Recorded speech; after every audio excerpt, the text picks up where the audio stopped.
Think coastal means months of extra permitting for your ADU? Not anymore. As of late 2025, California folded coastal review into the same clock cities already use for every ADU application. Under Assembly Bill 462, effective October 15, 2025, your coastal development permit review now runs at the same time as your ministerial ADU review, inside that same 60-day window, not stacked on top of it. And for qualifying ADUs, coastal commission appeals are eliminated entirely. There's one more wrinkle worth knowing. Some conversions can skip coastal development permit review altogether as de minimis.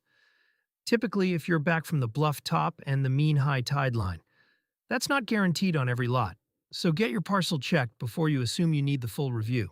Before you assume coastal means a longer wait, see if your property qualifies. Free.